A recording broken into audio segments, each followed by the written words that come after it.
Hello and welcome to this edition of World at War. My name is Mohammed Saleh. Even as the ceasefire in Lebanon came into effect on the 27th of November, almost on cue, trouble erupted in the neighboring Arab nation of Syria, which since the year 2011 has been in the grip of a brutal civil war that has waxed and waned depending on the extent of support the anti-Assad forces have received from the Americans. On Wednesday, the anti-Assad rebel group Hayat Tahrir al-Sham and their allied factions launched a surprise attack on the government-held areas in northwestern Syria. For the first time in many years, the anti-Assad forces managed a strike of such magnitude that they were able to seize territory very rapidly from President Bashar al-Assad's forces. According to the British-based war monitor, the Syrian Observatory for Human Rights, the attack triggered the fiercest fighting in years, in which the death toll is said to be in the hundreds, and it is expected to rise further in the coming days. On the very next day, the anti-Assad rebel forces also cut off the strategic Damascus-Aleppo International M5 highway. And on the same day, Russia, a close ally of the Syrian President Bashar al-Assad, launched airstrikes on Aleppo's countryside, killing at least about 19 civilians. By Friday, the rebel anti-Assad forces had breached Syria's second largest city of Aleppo and had taken control of pretty much half of the city. Our next report gets you more details on this very complex conflict that has exploded again in Syria.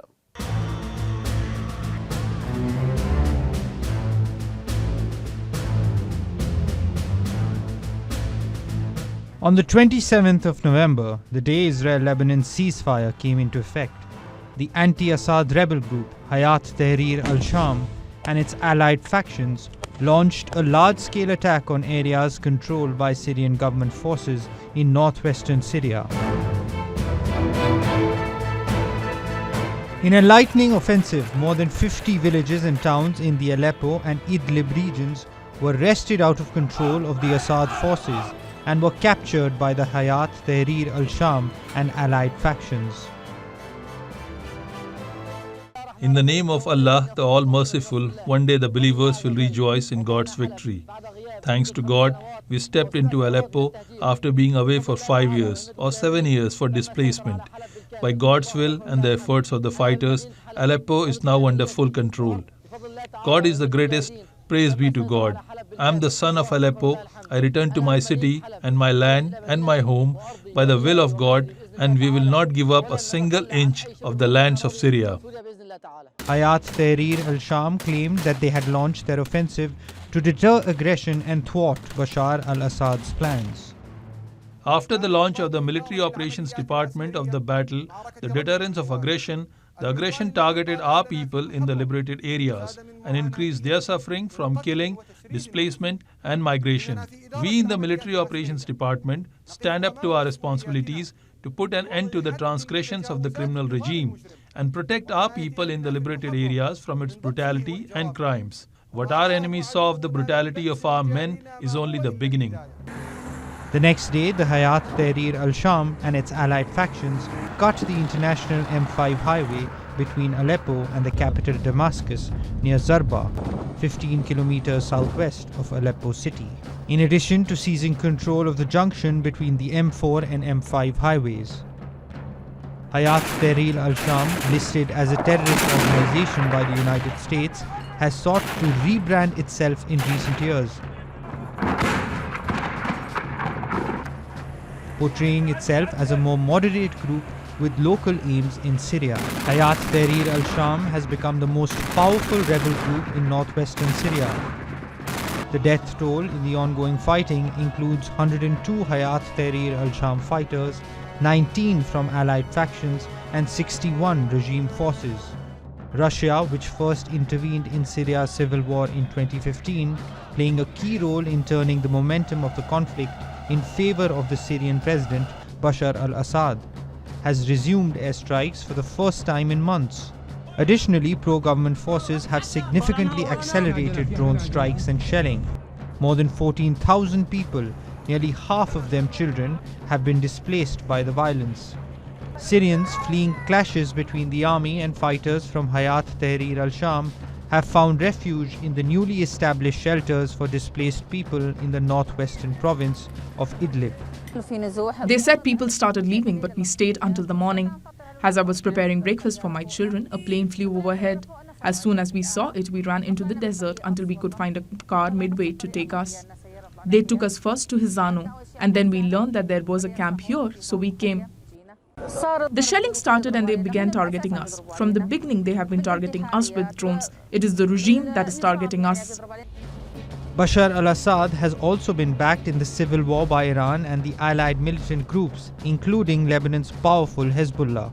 On Thursday, General Qiumars Purshemi, a senior commander in Iran's Revolutionary Guards, serving as a military advisor in Syria, was killed in the Aleppo province during the fighting between the Syrian government forces and rebel forces.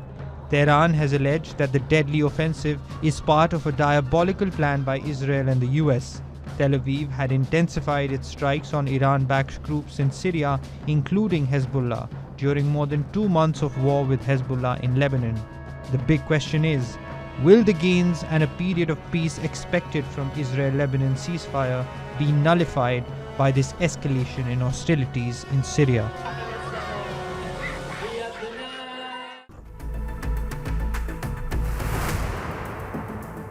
For the first time in the Ukraine war, the Russian President Vladimir Putin has threatened to strike decision-making centers in Kyiv.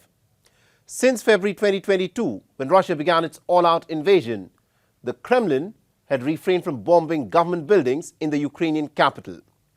But the use of the Western long-range weapons to strike targets deep inside the Russian territory has changed the nature of escalation. Questions are now being raised on whether the Russians could use their new Oreshnik missile to strike at the Mariinsky Palace, which is the official residence of the President of Ukraine. Besides, war is about preparing for all eventualities. So as the lame duck American President Joe Biden is counting out his last days at the White House, a report that emerged in the New York Times, which indicated that Joe Biden may send nuclear weapons to Ukraine as the ultimate deterrence against Russian aggression, has sparked a very angry reaction in Kremlin. Vladimir Putin has clapped back by saying that if this kind of loose talk is backed by action, then Russians will hit back with full force and with all weapons that they have at their disposal. So why has the Ukraine war escalated so dramatically in Joe Biden's last days as America's president? Our next report gets you the details.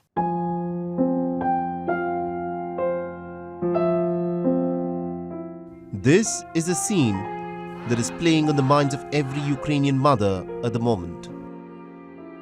The bodies of the Ukrainian soldiers who were killed in combat, brought back for burial, laid to rest in the very ground for which they laid down their lives. With wreaths and a Ukrainian flag at their tombstone. And every Ukrainian flag here represents a life that was snuffed out in the defense of his motherland. Neither Ukraine nor Russia have given out the number of soldiers who've been killed in this meat grinder of a war that has now dragged on for over 2 years and 11 months. But even conservative estimates peg the casualty figure to be in the hundreds of thousands on either side. When wars end, they result in peace, but often wars end in the peace of the graveyard. In the city of Kyiv, the mothers and the wives of the men who are still at the battlefield held up placards that read, "Mothers need their sons alive, children need their parents alive, and wives need their husbands alive." The morale in the Ukrainian army is low. Russia is advancing at the fastest pace since the beginning of the invasion. And there are now reports of tens of thousands of Ukrainian soldiers who are deserting their positions from the front lines and fleeing from action as they feel standing their ground against the Russian onslaught has now turned futile. In the month of April earlier this year, Volodymyr Zelensky had signed a law reducing the mobilization age for combat from 27 to 25. And now, senior American officials are urging the Ukrainian president to reduce the age of conscription to 18. Відверто поговорили сьогодні про те, We spoke openly today about what needs to change in the army. Urgent changes. I suggested to General Zaluzny to be in the team of the Ukrainian state in the future. I will be grateful for his consent. Today, I decided to renew the leadership of the armed forces of Ukraine. It's not about surnames, and even more so, not about politics. This is about the system of our army, about management in the armed forces of Ukraine, and about involving the experience of combat commanders of this war. досвіду бойових командирів цієї війни. The morale to fight this war has plummeted in Ukraine, but the Biden administration's morale to bolster the defense of Ukraine is as buoyant as ever. The United States is pumping long-range weapons into the Ukrainian battlefield, having changed the very trajectory of the escalation of this war in just the last 3 weeks. But what has shocked military analysts are reports that emerged in the New York Times that indicated that the Biden administration may be mulling on giving nuclear weapons to Ukraine as a watertight deterrence against Russia. But how would Russia respond in case Kyiv were to acquire nuclear weapons? If the country with which we are currently fighting becomes a nuclear armed power, what should we do? In this case, we will adopt and use everything. I want to emphasize this. Exactly all the means of destruction at Russia's disposal. Everything. We will not allow a nuclear attack on Russia to happen. This is the first thing. Secondly, such statements about giving nuclear arms to Kyiv can only be made by irresponsible people who are not responsible for anything and do not feel any responsibility on their shoulders. More than a membership of the NATO military alliance, the ultimate guarantor of Ukraine's territorial integrity might lie in the acquisition of nuclear deterrence. But the big question, of course, is this: how does Ukraine first extricate itself from this war that it is currently fighting, backed with Biden's long-range missiles?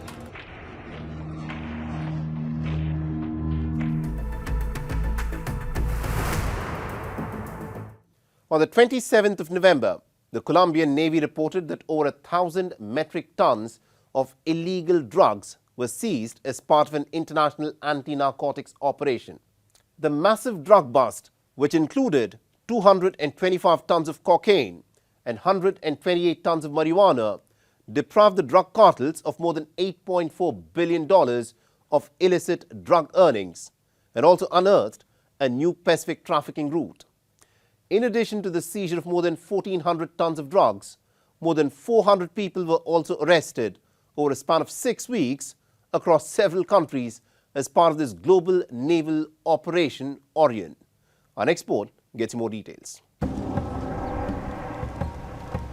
Colombia has the dubious distinction of being the world's biggest cocaine producer and exporter, mainly to the US and Europe.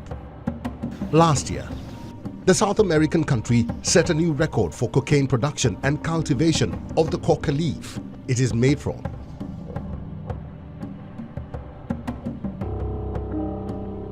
Increasingly, the drug cartels of Colombia, as well as Mexico, Brazil, Ecuador, and Peru, have forged alliances with the criminal gangs from Europe and Oceania.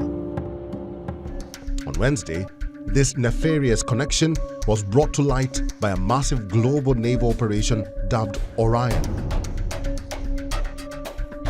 A 6-week operation which involved 10 international organizations and 127 institutions from as many as 62 countries, resulted in the seizure of a total of 1,408 tons of narcotic substances, including 225 tons of cocaine.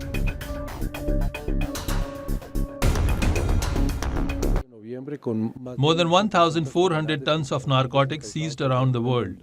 Of these 1,400 tons, 225 tons are of cocaine hydrochloride, more than 128 tons of marijuana, more than 1,040 tons of marijuana interrupted from products or crops between Brazil and Paraguay, more than 434 captured around the world. The mega operation, which involved the security agencies of the US, Brazil, Spain, the Netherlands, and several other nations, targeted oceans, coasts, rivers, and ports around the globe in the months of October and November. It resulted in the unearthing of a new Pacific trafficking route from South America to Australia. It was discovered that sophisticated boats capable of covering the distance of some 10,000 miles without needing to refuel were employed for long-haul trafficking. Today, these are networks of transnational organized crime working together. We see connections between Mexican cartels, criminal groups in Colombia, Ecuador, Peru, and Brazil, as well as mafias from Belarus and criminal organizations in Europe and Oceania. We are working with the Australian police to identify more structures involved and to be more efficient in combating this new line of illegal communication. What explains this newfound love for the Australian shores by the drug cartels? A kilogram of cocaine is sold for up to $240,000 in Australia, which is about 6 times more than the price in the US. In addition to this, Australians are reputed to be the highest per capita users of cocaine in the world, followed by Britain. The international Orion naval campaign has no doubt dealt a severe blow to the transnational drug trafficking. But this victory is merely the first battle won in the war on drugs.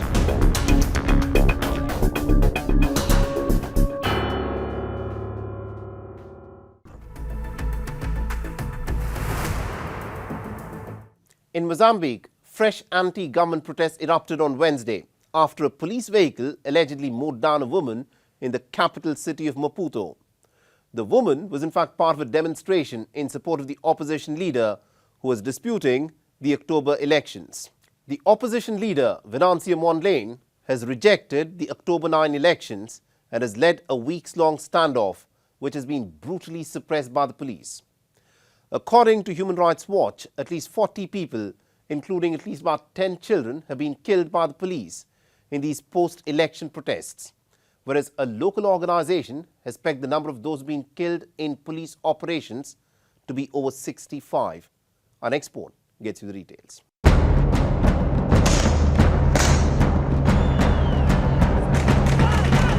The Republic of Mozambique is witnessing one of its most turbulent periods since the advent of multi-party democracy about 30 years ago.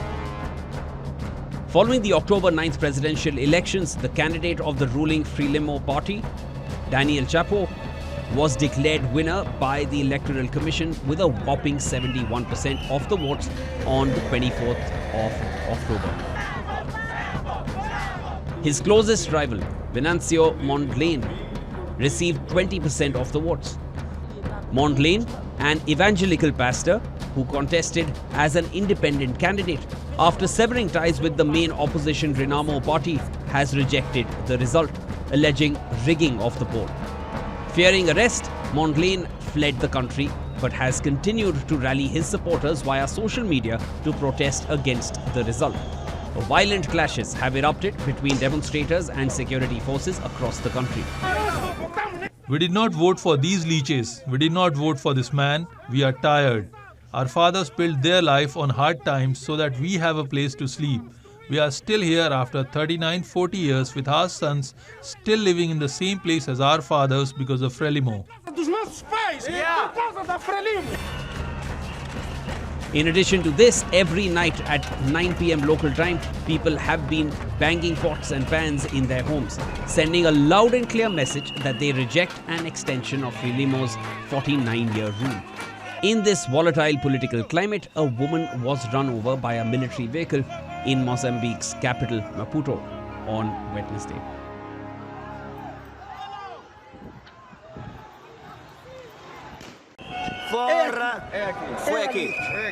It was here. Someone died here. We didn't know if she'd survive. But yes, she was hit by a car, really badly, critically. And she's in a very critical state. I saw it with our own eyes. Her arm is broken, her leg is broken, and her face is all scraped up, bleeding. She can't even speak.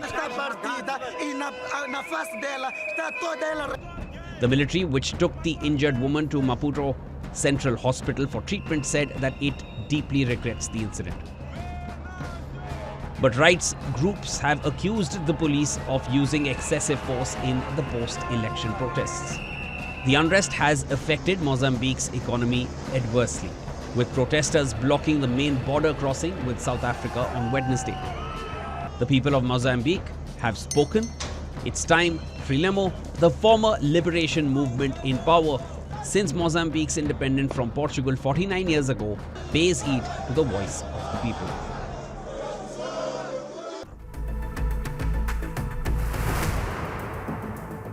And with that's a wrap on this edition of World at War. And if you want to reach out to us with any comments, feedback or suggestions, please feel free to do so on the ID that you're seeing on your screens. I'm your host, Mohammed Saleh, and I'll see you again next week.